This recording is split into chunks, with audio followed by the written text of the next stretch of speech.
The Nigerian economy grew by 6.3% in 2012, 7.1% in 2013, and has been forecasted to grow by 7% in 2014 by the International Monetary Fund.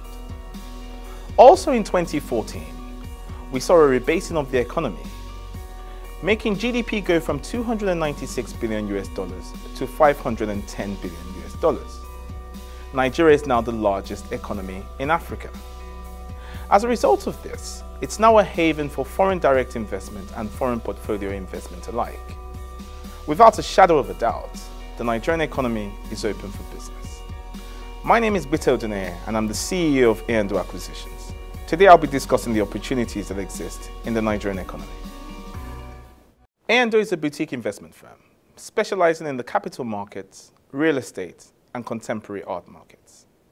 Since our inception in 2006, we've been championing the Nigerian economy. Through our vast network of astute businessmen as well as public bodies, we're enabled to guide any clients through the Nigerian landscape.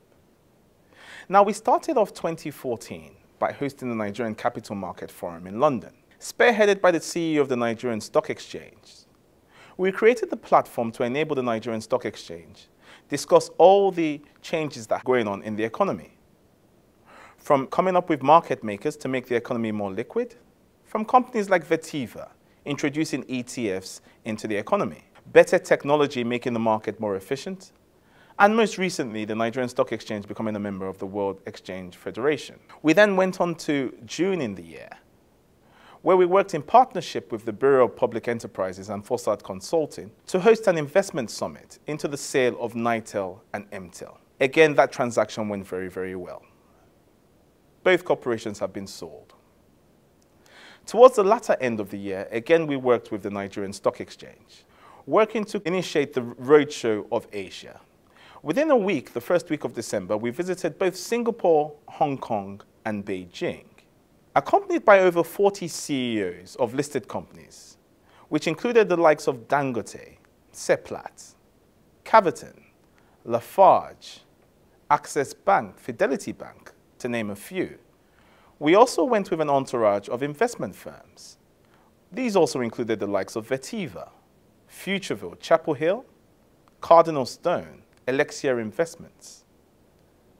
Now, what this delegation went to Asia to do was again to discuss the opportunities that exist in the Nigerian economy. During the course of the week, we were fortunate to meet a number of our counterparts who we discussed with in detail. What we did learn from this exercise was that investments in Asia is about relationships. The more they hear from us, the more they understand how things work in Nigeria.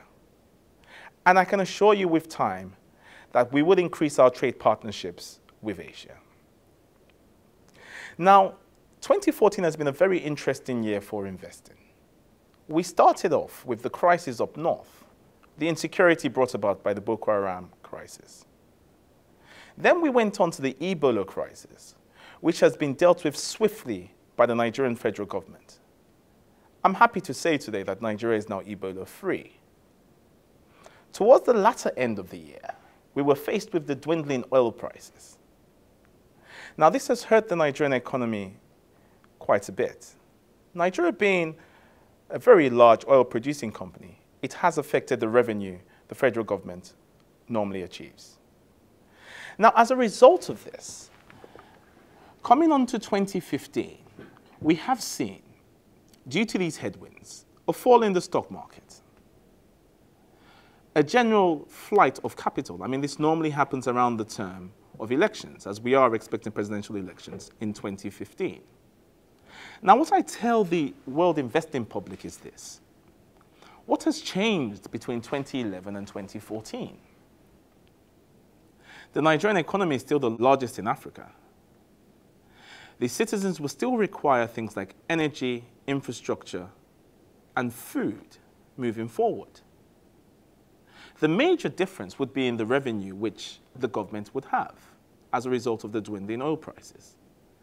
Now, what this would cause, or what this would bring about, would be further diversification into an economy which has already been diversifying into sectors like telecoms and agriculture. We would diversify further into things like mining.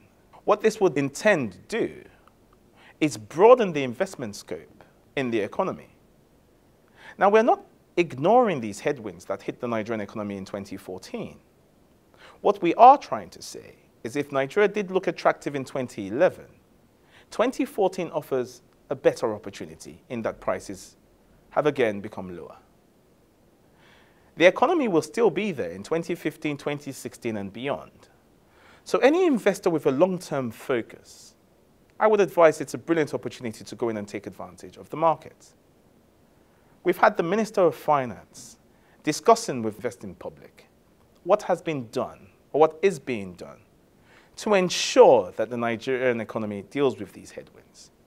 But the Minister of Trade and Investment has been constantly flying the world to discuss these vast opportunities that do exist in the Nigerian economy. Now, A&O Acquisitions have been playing the Nigerian market since 2006. We understand the limitations and the risks that do exist in this economy. As a result of a number of transactions which we have done, we have built up brilliant relationships with astute businessmen as well as the public sector. And we will serve as the perfect partner to guide you through this terrain. We look forward to a brilliant 2015. A 2015 that will have its difficulties, no doubt. It's very difficult in the market calling the top or a bottom of the market. But as I continue to stress, any investors with a long-term focus would see 2015 as a fantastic opportunity to take advantage or to enter a market that promises a lot. After the general elections, we can see that it would be an economy that will grow from strength to strength. My name is Gbite Oduneye and I'm the CEO of A&O Acquisitions.